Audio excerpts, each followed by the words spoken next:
সন্ধে 7টা বাজে, সন্ধে না রাত হয়ে গেছে আমাদের এখানে। তো মেয়েকে তো স্কুল থেকে নিয়ে আসার পরে আমি আর কোনো ভিডিও করিনি, কারণ এসে অনেক কাজ জমেছিল, সেগুলো করে আর ভাত টাত খেয়ে তারপরে ল্যাদ খেতে খেতেই দিনটা শেষ হয়ে গেল। এখনও বিছানায় আছি, এখনও কিন্তু বিছানা থেকে উঠিনি আমি। তো মাঝে জামা কাপড় নিয়ে এসেছি উপর থেকে, তারপরে আবার শুয়ে পড়েছি। কি কি বিস্কুট খাবো আমি। দেবো, দাঁড়াও। তো এখন খাবো আগে চা, তারপরে রান্নাবান্নার কাজও আছে। তো সকালে তো ডাল ভাত রান্না করেছিলাম, সেটা দিয়ে খাবো আমি বিস্কুট। তো সকালে তো ডাল ভাত রান্না করেছিলাম, সেটা দিয়ে দুপুরের কাজ হয়ে গেছে। এখন রাত্রে কি হবে সেটাই ভাবনার পালা। আমি বিস্কুট খেতে। আমি কি কথা বলবো, দেখো যে কত অ্যাক্টিং করছে।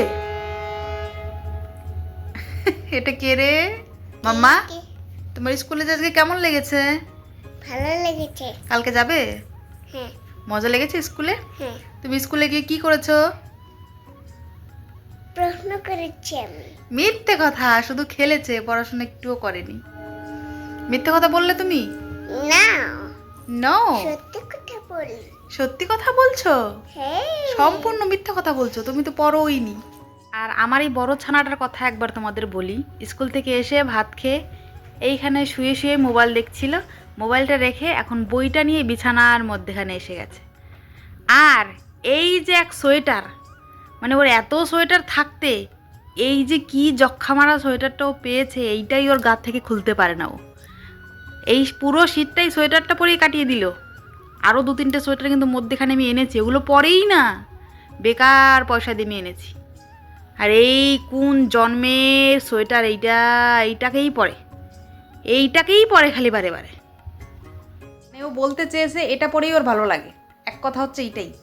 আর যে কত সোয়েটার আছে সেগুলো পরে ওর ভালোই লাগে না।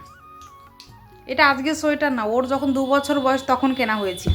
এটা আমিও কিনে দিইনি, ওর বাবা কিনেছিল, মানে তখন ওর মাপঝোপ ওর বাবা হয়তো জানে না, তো এইটা নিয়ে এসেছিলো। তো এত বছর ধরে পড়ছেই শুধু। তো ভাবো আমার ছেলে মেয়ে কতখানি বড় হচ্ছে। তো অনেকক্ষণ আগেই চলে এসেছি বুঝলে রান্নাঘরে। তো চাও খেয়েছি, ছেলে মেয়েকেও নাস্তা বানিয়ে খাইয়েছি, এর মধ্যে বড় চলে এসছে। তো এখন রান্নাবান্নার পালা। এখন ঘড়িতে প্রায় 8:30 থেকে একটু বেশি হয়ে গেছে।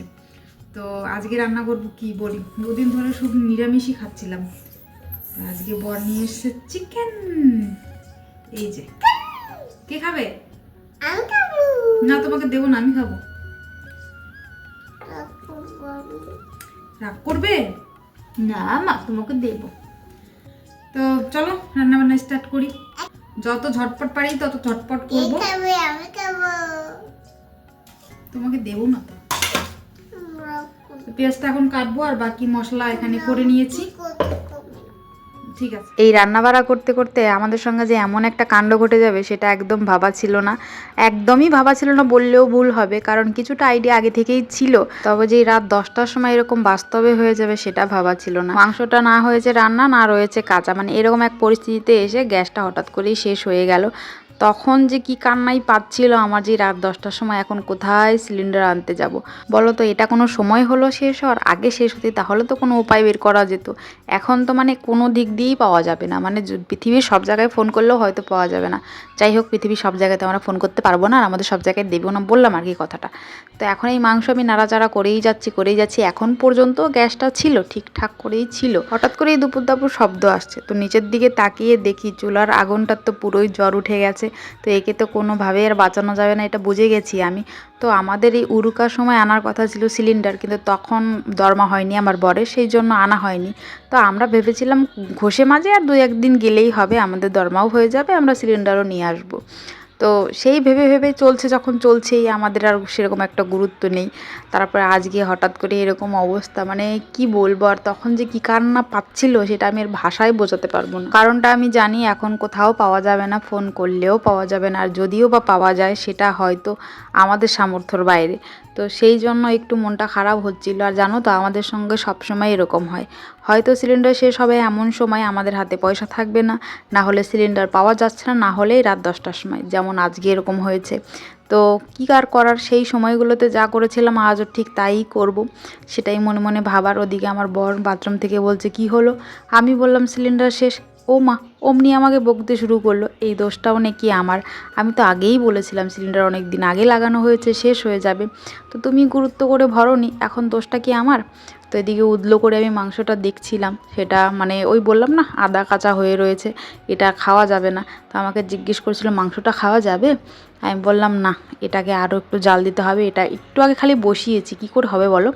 তো পাশের বাড়ি ভাবিকে ফোন করেছিলাম, ওনাদের সিলিন্ডার নেই, তো উনি বলেছিল এসে রান্না করে নিয়ে যা, কিন্তু এই ওয়াল টপকে যাওয়া আসা একটা বিরাটই ঝামেলার ব্যাপার, ওই জন্য আর ওনাদের বাড়ি গেলাম না। তো আমি জানি এর বিপরীত কিছু আছে, মানে এখন গ্যাসে রান্না না হলেও খড়িতে হলেও রান্না হবে, হ্যাঁ একটু কষ্ট হবে, তবে এখন বসে বসে আমি একটা কথাই ভাবছিলাম, যেটা সত্যি কথা, যে এখন আমার বর আমাকে কতগুলো কথা শোনাবে, এই দুশ্চিন্তাই হচ্ছিল। রান্না হবে না, খেতে পাবো না, এটা আমার একদমই মনে আসেনি। আমি জানি রান্না করে খাওয়া যাবে, তবে এই জোগাড় যন্ত্র করতে করতে যে আমাকে কতগুলো কথা শুনতে হবে সেই দুশ্চিন্তাই আমি বসে বসে করছিলাম। সব জোগাড় যন্ত্র করতে করতে কতগুলো কথার হিসেব আমাকে দিতে হবে আর কতগুলো কথা সহ্য করতে হবে সেটাই বসে বসে ভাবছিলাম। তো যাই হোক, এই দেখো আমাদের ব্যবস্থা। তো ও নিয়ে এসছে ইট পেতে এখানে একটা বাঁশ জ্বালিয়ে দিয়েছে, কয়েকটা খড়ি দিয়েছে, তো সেই দিয়ে হয়ে গেছে আমাদের চুলো। আর এই চুলোয় এখন আমাদের হচ্ছে পিকনিক, ওই ঝগড়াঝাটির পিকনিক আর কি। তো সেই রান্নাটা এখানে কমপ্লিট করছি আমরা। তো ভাবছি এখান থেকেই ধুয়ে নিয়ে যাব কড়াইটা, এ কথাটা ওই বলেছে যে এখান থেকে একেবারে ধুয়ে নিয়ে যাও কড়াইটা।